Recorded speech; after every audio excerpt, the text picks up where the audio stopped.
ஆண்டவராகிய இயேசுவின் இனிய நாமம் மைமைப்படுவதாக. ஆண்டவருடைய தயவுள்ள கரம் சபையிலேயும் நம் வாழ்விலேயும் நம்முடைய தேசத்திலேயும் ஒரு பெரிய மாற்றத்தை ஆண்டவர் கொண்டு வருவாராக. ஆண்டவர் இந்த நிகழ்ச்சிகளை கேட்கிற உங்கள் ஒவ்வொருவரையும் ஆசீர்வதிப்பாராக. மத்தேயு எழுதின சுவிசேஷம் 19ஆம் அதிகாரம் 27ஆம் வசனத்தை நாம் வாசிக்கும்போது, பேதுரு அவரை நோக்கி, இதோ நாங்கள் எல்லாவற்றையும் விட்டு உம்மை பின்பற்றினோமே, எங்களுக்கு என்ன கிடைக்கும் என்றார். ஒரு பணக்கார வாலிபன் இயேசுவண்டை வந்து ஒரு நல்ல கேள்வியை கேட்டான். நான் நித்திய ஜீவனை சுதந்தரிக்க வேண்டும், நல்ல போதகரே என்று அவரிடத்தில் வந்தார். இயேசு சொன்னார், தேவன் ஒருவரை தவிர வேறு ஒருவரும் நல்லவர் இல்லை. உன்னுடைய வாழ்க்கையில் நீ நல்ல கேள்வியை கேட்டு வந்திருக்கிறாய், கற்பனைகளை கைக்கொள் என்று சொன்னார். அவன் எந்த கற்பனைகளை நான் கைக்கொள்ள வேண்டும் என்று கேட்டபோது, ஆண்டவராகிய இயேசு விபச்சாரம் செய்யாதிருப்பாயாக, கொலை செய்யாதிருப்பாயாக, பொய் சொல்லாதிருப்பாயாக என்ற இந்த கற்பனைகளை அவனுக்கு சொன்னார். அவன் சொன்னான், இதையெல்லாம் என் சிறு வயது முதற்கொண்டே நான் கை கொண்டு வருகிறேன் என்று அவன் சொன்னான். கற்பனைகளை குறித்து நாம் படிக்கும்போது, முதலாவது ஆண்டவருடைய நாமத்தை பற்றியும் ஒரே தெய்வம் என்பதை பற்றியும் ஆண்டவருக்கு அடுத்த காரியங்களை பற்றி சொல்லப்பட்டிருக்கிற கற்பனைகளை பார்க்கிறோம். முதலாவது, தேவனை நாம் நேசிக்க வேண்டும், தேவனுக்கு கீழ்ப்படிய வேண்டும். அதற்கு கீழே மனுஷர்களுக்கு செய்ய வேண்டிய காரியங்கள், மனுஷரிடத்தில் அன்பு கூற வேண்டும், தேவனிடத்தில் அன்பு கூற வேண்டும். நம்முடைய வாழ்க்கையில் முதலாவது நம்முடைய தேவனிடத்தில் முழு இருதயத்தோடும் முழு ஆத்மாவோடும் முழு மனதோடும் அவரிடத்தில் அன்பு கூற வேண்டும் என்ற வசனத்தை இங்கே பார்க்கிறோம். ரெண்டாவது, நீ பிறரை உன்னை போல நேசிக்க வேண்டும். பிறரிடத்தில் பொய் சொல்லுவதோ, பிறருக்கு தவறு செய்கிற விபச்சாரமோ, கொலை செய்கிற பயங்கரமான குற்றங்களோ உன் வாழ்க்கையில் நீ இருக்கக்கூடாது என்பதை ஆண்டவர் தெளிவாய் போதிக்கிறார். இந்த பணக்கார வாலிபன் இவைகளையெல்லாம் நான் செய்து வந்திருக்கிறேன் என்று அவன் சொல்லுகிறதை பார்க்கிறோம். இன்னும் ஏதாவது என்னிடத்தில் குறை உண்டோ என்று கேட்கிறான். அவன் தன்னை நீதிமானாகவும் தான் ஒரு நல்லவனாகவும் ஒரு நல்ல கேள்வியை கேட்கிறவனாகவும் இயேசுவண்டை வருகிறான். இன்றைக்கு அநேகருடைய வாழ்க்கையில் உலகத்தில் ஏராளமான மக்கள் நல்லவர்களைப் போலத்தான் இருக்கிறதை பார்க்கிறோம். அவர்களுடைய பேச்சு, அவர்களுடைய நடை, அவர்கள் செய்கிற செயல்கள் சில நேரங்களில் நல்லவர்களைப் போல காட்சி அளிக்கிறது. உலகத்தில் மகா மோசமான ஆட்களும் இருக்கிறார்கள். பயங்கரமான பாவங்களை செய்து கொலை வெறி, பயங்கரமாக வாழ்க்கையில் பிசாசு பிடித்த கொலைவெறி போன்ற மிருக குணமுள்ள மக்களையும் நாம் பார்க்கிறோம். ஆனால் ஆண்டவராகிய இயேசு கிறிஸ்து இவனுடைய வாழ்க்கையில் இவன் எதன் மேலே ஆசை வைத்திருக்கிறான், தன்னுடைய இருதயத்தை எதன் மேலே வைத்திருக்கிறான் என்பதை கண்டுபிடித்து அவனை பார்த்து சொன்னார், உனக்குண்டான எல்லாவற்றையும் விட்டு நீ பூர்ண சற்குணனாக இருக்க விரும்பினால், இந்த கற்பனைகளெல்லாம் கை கொண்ட நல்ல குணம் உடையவன்தான், ஆனால் அதைவிட இன்னும் பூரணமாய் நீ இருக்க விரும்பினால் உனக்குண்டான எல்லாவற்றையும் விற்று தரித்திரருக்கு கொடுத்துட்டு என்னை பின்பற்றி வா என்று ஆண்டவர் அவனை பார்த்து சொன்னார். அந்த வார்த்தையை அவன் கேட்டவுடனே துக்கமுகமாய் அவன் இயேசுவை விட்டு போய்விட்டான். ஆண்டவராகிய இயேசு எல்லாரையும் பார்த்து உன் சொத்துக்களையெல்லாம் வித்துருங்க, தரித்திரருக்கு கொடுத்து விடுங்கள் என்று அவர் சொல்லவில்லை. இவனுடைய வாழ்க்கையில், இவனுடைய இருதயத்தில் தேவனை தவிர இந்த உலக பொருட்களுக்கும் உலகத்துக்கும் தன்னுடைய வாழ்க்கையை முற்றிலுமாக ஒப்பு கொடுத்திருந்தான். ஆண்டவர் அவனிடத்தில் அன்பு கூர்ந்து அவனை பார்த்து, இந்த காரியத்தை செய், நித்திய ஜீவனை சுதந்திரித்து கொள்ளலாம் என்று அவனோடு கூட பேசின போது அவன் அதை ஏற்றுக்கொள்ளாமல் போய்விட்டான். ஆண்டவராகிய இயேசு சிலுவையின் வழி பாதையை சொல்லி போனார். சிலுவையை குறித்த உபதேசம் கெட்டுப்போகிறவர்களுக்கு பைத்தியமாயிருக்கிறது. கிறிஸ்தவ சபைகளிலேயும் ஏன் எழுப்புதல் இல்லை? கிறிஸ்தவர்களுக்குள்ளே ஏன் எழுப்புதல் இல்லை? வெஸ்டர்ன் கண்ட்ரீஸில் உள்ள சில ஊழியர்களை கடந்த நாள் நான் சந்தித்தேன்.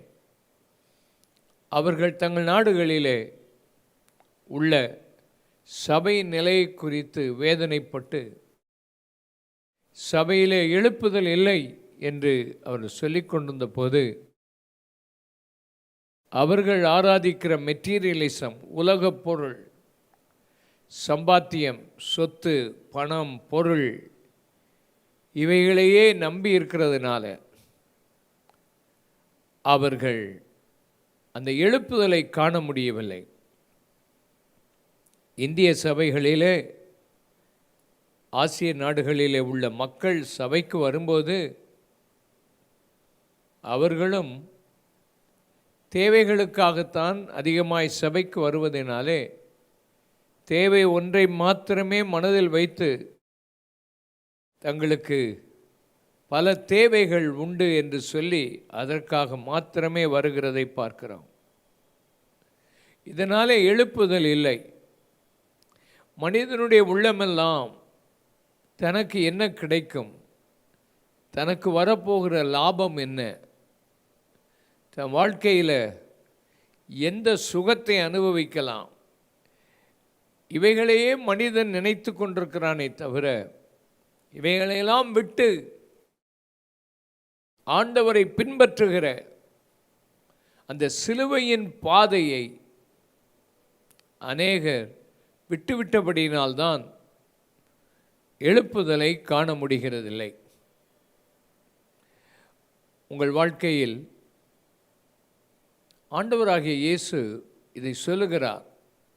பணக்காரன் தேவனுடைய ராஜ்யத்தில் பிரவேசிக்கிறது அரிதான காரியம்.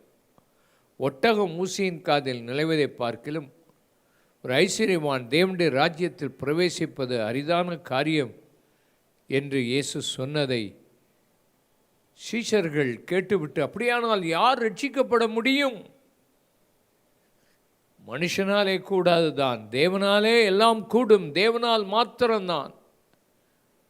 இப்படிப்பட்ட மனிதர்களையும் மாற்ற என் ஆண்டவர் வல்லமை உடையவர். இன்றைக்கு உங்கள் வாழ்க்கையில் பணம், பொருள், புகழ் மற்றும் அநேக உலக ஆசீர்வாதங்கள், உலக சுகம், உலக இன்பங்கள் இவைகளின் மேல் உங்கள் ஆசை வைப்பதை விட உங்களுக்காக மரித்து உயிர்த்தெழுந்த இந்த ஆண்டவர் பேரில் வைக்கிற அன்பும் முதலிடமும் உங்கள் வாழ்க்கையில் மிகவும் அவசியம் என்பதைத்தான் இந்த பகுதி நமக்கு விளக்குகிறது. பேதுரு இதை கேட்டுக்கொண்டிருந்தான். பேதுரு இயேசுவண்டை ஒரு கேள்வியை கேட்கிறான். இயேசுவே, நாங்கள் எல்லாவற்றையும் விட்டுவிட்டு உம்மை பின்பற்றுகிறோமே, எங்களுக்கு என்ன கிடைக்கும் என்ற ஒரு கேள்வியை கேட்கிறதை பார்க்கிறோம். பேதுரு எல்லாவற்றையும் விட்டு வந்தாலும் அவனுடைய வாழ்க்கையில் எனக்கு என்ன என்ன கிடைக்கும் என்கிற அந்த உள்ளான அந்த ஆசை இருந்ததை பார்க்கிறோம். வேதாகமத்தில் கெட்ட குமாரனுடைய ஓமையை நாம் படிக்கும்போது மூத்த குமாரன் தகப்பனோடு கூட இருந்தவன். இந்த கெட்ட குமாரன் தகப்பனுடைய சொத்துக்களையெல்லாம் எடுத்து போய் செலவழித்து அழித்து போட்டான்.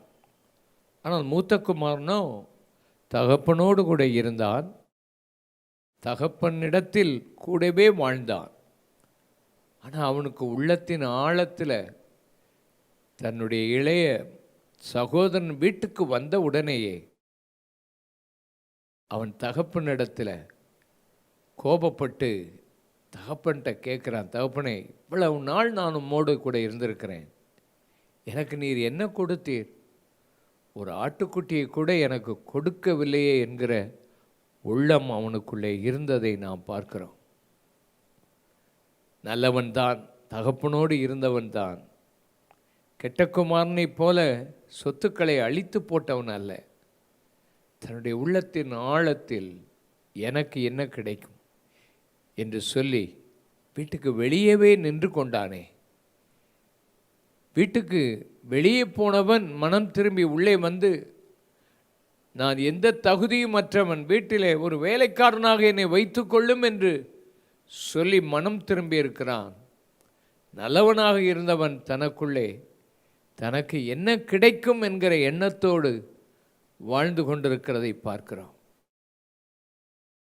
இன்றைக்கு நம்முடைய வாழ்க்கையில் நம்முடைய தேவைகள் சந்திக்கப்படுவது தவறானதல்ல. உள்ளத்தின் ஆழத்தில் ஏன் இன்னும் என் ஜெபம் கேட்கலை, இன்னும் ஏன் நான் கேட்டது இன்னும் வரல, ஆண்டவர் ஏன் அதை எனக்கு செய்யலை, என் விருப்பம் நடக்கலையே என்று வேதனைப்படுகிற மக்கள் ஏராளம் ஏராளம் ஏராளம். ஆண்டவராகிய இயேசு பேதுருவை பார்த்து சொன்னார், பேதுருவே, நீங்கள் தேவனுடைய ராஜ்யத்தில் வரும்போது நீங்கள் சிங்காசனங்களில் உட்காருவீர்கள், நீங்கள் நியாயம் தீர்க்கிற அதிகாரம் உங்களுக்கு உண்டு. என் நிமித்தமாக வீட்டையாவது நிலங்களையாவது சகோதரர்களையாவது சகோதரிகளையாவது பிள்ளைகளையாவது விட்டவன் இம்மையிலும் மறுமையிலும் உபத்திரவங்களோடு கூட நூறத்தனையாய் அவன் ஆசீர்வாதம் பெறுவான் என்று அவனுக்கு சொன்னார். ஆண்டவருக்காக அவருடைய நாமத்தின் நிமித்தம் இந்த சிலுவையின் பாதையாகிய எல்லாவற்றையும் விட்டு வரும்போது ஆண்டவர் நூறத்தனையாய் ஆசீர்வதிப்பேன் என்று ஆண்டவர் சொல்லுகிறார். சகோதர சகோதரிகள் உங்களை வெறுப்பார்கள், பெற்றோர்கள் உங்களை வெறுப்பார்கள். இயேசுவை பின்பற்றும் போது உங்கள் வீடுகளில் நிலங்கள் கொடுக்க மாட்டார்கள், சொத்துக்களை கொடுக்க மாட்டார்கள், அவமதிக்கப்படுவீர்கள். நீ ஆண்டவரை ஏற்றுக்கொண்டாய், உனக்கு ஒன்றும் கிடையாது என்று சொல்லி உன்னை தள்ளிவிடுவார்கள், ஒதுக்கி விடுவார்கள். ஆண்டவர் சொல்கிறார், என் நாமத்தின் நிமித்தம் உனக்கு இந்த சிலுவையின் பாதையை நீ பின்பற்றினால் உனக்கு ஆண்டவர் இம்மையிலும் மறுமையிலும் அவர் உன்னை ஆசீர்வதிப்பார். ஆண்டவருக்காக ஒருவன் கொடுத்தால் ஆண்டவர் அவனை ஆசீர்வதிப்பார். பல மடங்கு, 100 மடங்கு அவனை ஆண்டவர் ஆசீர்வதிக்கிறதை காண முடியும். ஆனால் உன் வாழ்க்கையில் எனக்கு என்ன கிடைக்கும் என்று நீ உன் உள்ளத்தின் உள்நோக்கத்தில் நீ அது இருக்கக்கூடாது. இருளில் மறைந்திருக்கிற காரியங்கள், இருதயத்தின் யோசனைகளை கடைசி நாள் தான் ஆண்டவர் வெளிப்படுத்துவார். அதுவரைக்கும் நாம் யாரையும் ஒன்றும் சொல்ல முடியாது. இருளான வாழ்க்கையில் நீங்கள் என்ன வைத்திருக்கிறீர்கள்? இருதயத்தின் அந்தரங்க யோசனைகள் எப்படிப்பட்டவைகள்? இன்றைக்கு என்ன நோக்கத்தோடு நீங்கள் இயேசுவை பின்பற்றுகிறீர்கள்? என் வாழ்க்கையில் இயேசுவுக்காக ஊழியம் செய்ய வந்தபோது ஆண்டவர் சன்னிதானத்தில் கண்ணீரோடு நான் அவரிடத்தில் சொன்னது எனக்கு ஞாபகம் இருக்கிறது. ஆண்டவரே, உலகத்தின் நீர் எந்த இடத்துக்கு என்னை அனுப்பினாலும் சரி, எனக்கு குடிக்க கஞ்சி இல்லாமல் போனாலும் சரி, ஒன்றுமே இல்லாமல் போனாலும் பரவாயில்ல ஆண்டவரே, உமக்கு ஊழியம் செய்வேன் என்று சொல்லி விசுவாசத்தோடு எல்லாவற்றையும் விட்டு தனியாக ஆண்டவருடைய சன்னிதானத்தில் விசுவாசத்தோடு வந்தேன். ஆண்டவர் ஒரு நாளும் கைவிடவே இல்லை. அவரை விசுவாசித்து உண்மையாய் அவரை பின்பற்ற நம்மை ஒப்பு கொடுக்கும்போது அவர் நம்மை பல மடங்கு உயர்த்தவும் ஆசீர்வதிக்கவும் வல்லமையுள்ள தேவன். உங்களுடைய வாழ்க்கையில் கற்பனைகளை கைக்கொள்ளுங்கள். உங்கள் வாழ்க்கையில் ஆண்டவரை 100% நேசிக்கிற ஒரு இருதயத்தை பெற்றுக்கொள்ளுங்கள். உங்களுடைய இருதயத்தின் ஆழத்தில் என்ன எனக்கு கிடைக்கும் என்ற லாப நோக்கத்தோடு அவரை பின்பற்றாமல், என்ன வந்தாலும் ஆண்டவரே அது உம்முடையது, உமக்குரியது என்று சொல்லி சிம்பிளாக நீங்கள் அவரை பின்பற்றும்போது எழுப்புதலை நீங்கள் காண முடியும். மத்தேயு 20ஆம் அதிகாரத்தை வாசிக்கும்போது இயேசு அதற்கென்றே ஒரு ஓமையை சொல்லுகிறார். திராட்சை தோட்டத்துக்கு வேலையாட்களை அனுப்ப எஜமான் வேலையாட்களை தேடி போகிறார். இதற்கு இடையில் முந்தினோர் பிந்தினோராக மாறுவார்கள், பிந்தினோர் முந்தினோராய் மாறுவார்கள் என்ற வசனத்தையும் நாம் பார்க்கிறோம். ஆண்டவருக்காக நீ எதையாவது விட்டு ஆண்டவருக்காக 100% வாழும்போது நீ முந்தினவனாக மாறுவாய். உலகத்துக்காகவும் பணத்துக்காகவும் பொருளுக்காகவும் புகழுக்காகவும் வாழுகிறவன் பிந்தி போய் விடுகிறான். திராட்சை தோட்டத்துக்கு வேலையாட்களை தேடி எஜமான் போகும்போது அதிகாலையில் புறப்பட்டு போய் வேலையாட்களை திராட்சை தோட்டத்துக்கு அழைக்கும்போது திராட்சை தோட்டத்தில் வேலை செய்ய கூலி பேசுகிறார்கள். கடைசியில் ஒரு பணத்துக்கு சம்மதித்து கூலி ஒத்துக்கொண்டு போகிறார். எஜமானிடத்தில் அந்த அதிகாலையில் வந்தவர்கள் 5 பணமாவது கேட்டிருப்பார்கள். எஜமான் சொல்லியிருப்பார், இல்லை என்னால் கொடுக்க முடியாது, 1 பணம்தான் கொடுக்க முடியும். அவர்கள் கடைசியில் சம்மதித்து அந்த கூலிக்காக வேலை செய்ய போகிறதை நாம் பார்க்கிறோம். அப்படியே 3ஆம் மணி வேளையில், 6ஆம் மணி வேளையில், 9ஆம் மணி வேளையில், 11ஆம் மணி வேளையில், அப்படியானால் அதிகாலையிலிருந்து போன வேலையாட்கள் 5 விதமான கூட்டத்தை நாம் அங்கே பார்க்கிறோம். இந்த 5 விதமான கூட்டத்திலையும் எஜமான் இந்த கூலிக்காக வேலைக்கு பேசி போனவர்கள் வேலையை முடிக்கலை. சாயந்தரத்துக்குள்ளே வேலை முடியணும். எங்கே நீங்கள் பார்த்தீங்கன்னா சம்பளத்துக்காக ஊழியம் செய்கிற ஆட்களை நீங்கள் பார்த்தீங்கன்னா அந்த வேலையை முடிக்கிறதற்கு அவர்களுக்கு முடியலை. சம்பளம் இல்லாமல் ஊழியம் செய்கிற ஆட்களை பார்க்குறேன். அவங்க வாலண்டியராக வந்து ஊழியம் செய்கிற பார்க்குறேன். அவங்க அந்த வேலையை முடிக்கணும், ஆண்டவருக்காக எதையாவது செய்யணும், இன்னும் வேலை இருந்தால் கொடுங்க அப்படின்னு கேட்குற சில ஆட்களை நான் பார்க்குறேன். ஆச்சரியமாக இருக்கும். வாழ்க்கையில் அன்போடு கூட ஆண்டவருக்கு ஊழியம் செய்யணும். எதை எதிர்பார்க்காம கர்த்தருக்காக சேவை செய்கிற மக்களைத்தான் ஆண்டவர் எதிர்பார்க்கிறார். கடைசியில் 11ஆம் மணி வேளையில் வேலைக்கு போன ஆட்களை ஆண்டவர் கூப்பிட்டு, போங்கள், நீங்களும் போங்கள், நியாயமான கூலி நான் உங்களுக்கு கொடுப்பேன் என்று சொல்லி அனுப்புகிறார். அவர்கள் போய் 1 மணி நேரம்தான் வேலை செய்தார்கள். ஊக்கமாய் வேலையை செய்து வேலை முடிந்தது. எஜமான் காரியக்காரனை நோக்கி, இவர்களுக்கு கூலி கொடு என்று சொன்னார். முதலாவது யாருக்கு கூலி கொடுக்க சொன்னார்? வழக்கமாக நாம் என்ன செய்வோம்? அதிகாலையிலிருந்து வேலை பார்த்தவர்களுக்கு தான் முதலாவது கூலியை கொடுப்போம். ஆனால் ஆண்டவர் இந்த ஓமையில் எஜமான், ஒன்றும் எவ்வளவு கூலி கொடுப்பீர், 1 மணி நேரம்தான் இருக்குது, எவ்வளவு கூலி கொடுப்பீர் என்று எதையுமே கேட்காமல், எதையுமே பேரம் பேசாமல், தங்களுக்கு என்ன கிடைக்கும் என்று எதிர்பார்க்காமல் அவர்கள் வேலைக்கு போனார்கள். முதலாவது அவர்களுக்கு கூலி கிடைத்தது. எவ்வளவு கூலி கிடைத்தது? 1 பணம் கிடைத்தது. தாராளமாய் ஆண்டவர் 1 மணி நேரம் வேலை செய்தவர்களுக்கு தாராளமாய் கொடுத்தார்.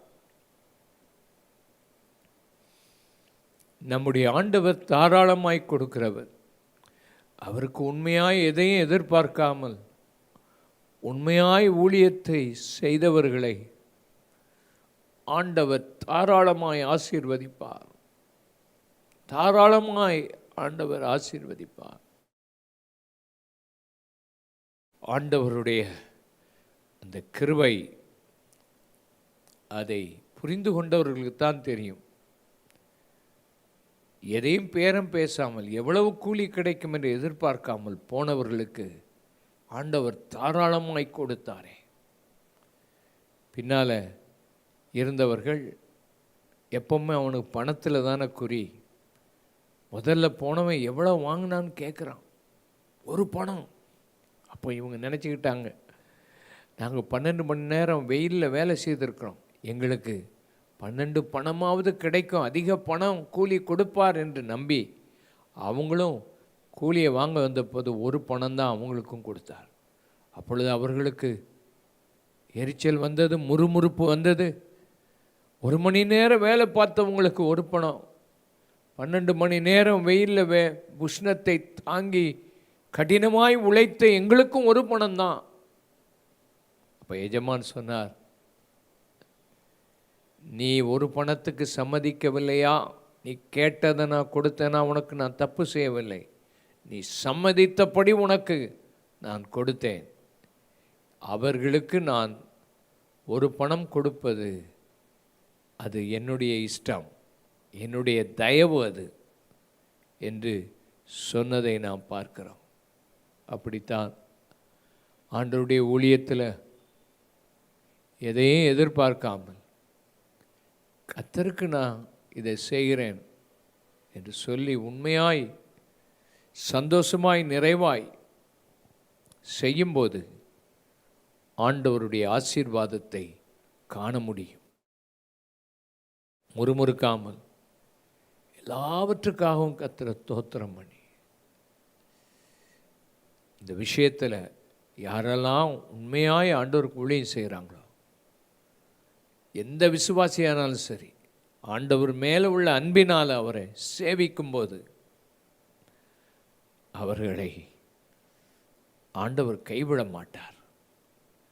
உங்கள் வாழ்க்கையில் இந்த ஆண்டவரை நோக்கி பார்க்கும்போது அவர் உங்கள் தேவையெல்லாம் எதையும் எதிர்பார்க்காமல் இருக்கிற உங்களை அபரீதமாய் ஆசீர்வதிப்பார் என்பதில் சந்தேகமே இல்லை. ஆண்டவருக்காக ஊழியம் செய்ய இன்றைக்கு அநேகர் வருவதில்லை. கர்த்தருடைய ஊழியத்துக்காக ஒப்பு கொடுக்கிறவர்கள் வெகு சிலர் தான். நல்ல வேலைகளை விட்டு ஆண்டவரை பின்பற்றுகிறவர்கள் வெகு சிலர்.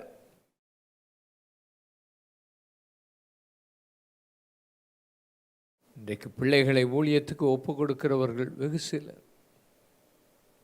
எத்தனையோ பிள்ளைகள் இருக்கிறாங்க, அந்த பிள்ளைகளை ஊழியத்துக்குன்னு ஒப்பு கொடுத்து அனுப்புகிற தாய்மார்கள், தகப்பன்மார்கள் தேவை. ஆண்டவர் அவர்களை ஆசீர்வதிப்பார். பிள்ளைகளை நல்லா படிக்க வைத்து நல்ல ஊழியத்துக்கு அவர்களை உற்சாகப்படுத்தி விடும்போது கர்த்தர் அவர்களை கைவிட மாட்டார். என் வாழ்க்கையில் என் தாயார் என்னை 9 வயதாக இருக்கும்போதே ஊழியத்துக்கு அர்ப்பணித்தார்கள். அவருடைய வாழ்க்கையில் பிற்காலத்தில் நான் படித்து முடிக்கும்போது ஊழியத்துக்கு என்னை உற்சாகப்படுத்தினார்கள். வேலைக்கு போவதற்கு வாய்ப்புகள் இருந்தது, சம்பாதித்து கொடுப்பதற்கு வாய்ப்புகள் இருந்தது. ஆனால் ஒன்றையும் எதிர்பார்க்காமல் ஊழியத்துக்கு பணம் செலவழித்து படிக்க வைத்து அனுப்பி வைத்தார்கள். இன்றைக்கும் ஊழியத்துக்கு, இன்றைக்கு இந்த வார்த்தைகளை கேட்டுக்கொண்டிருக்கிற குடும்பங்களில் ஊழியத்துக்கு ஒப்பு கொடுக்க பிள்ளைகளை அனுப்பி வையுங்கள். எதையும் எதிர்பார்க்காமல் அனுப்பி வையுங்கள். ஆண்டவர் பல மடங்கு உங்களை ஆசீர்வதிக்க ஒரு வல்லமை உடையவராயிருக்கிறார்.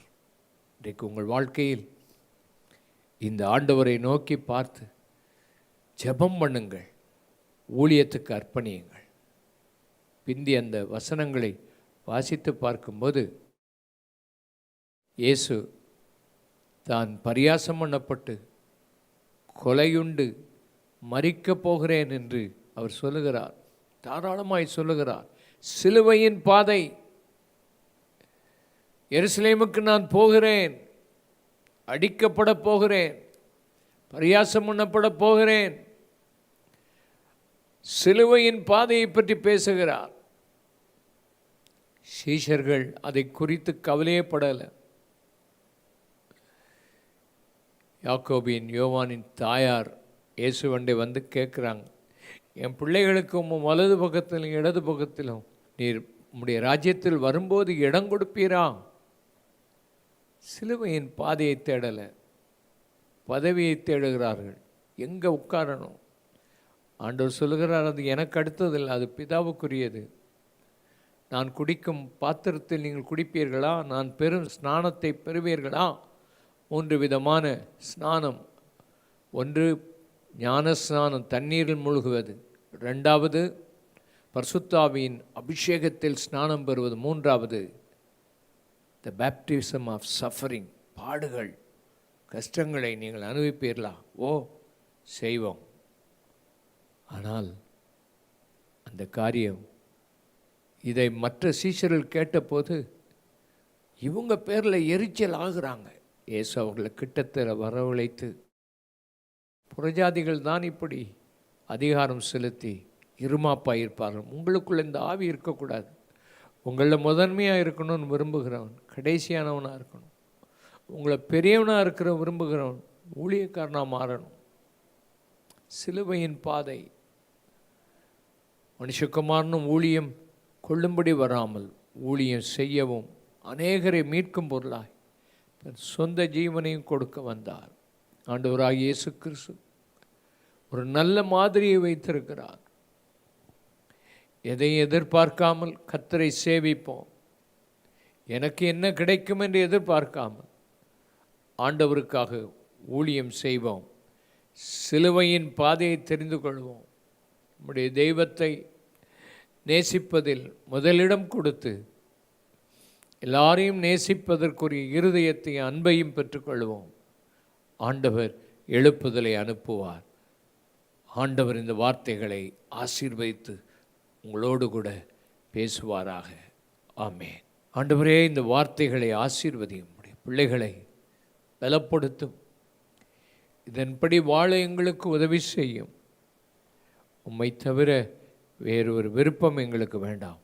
உம்மையே நேசிக்க, உமக்காகவே நாங்கள் எல்லாவற்றையும் விட்டு பின்பற்ற உதவி செய்யும். இயேசுவின் நாமத்தில் பிதாவே, ஆமென்.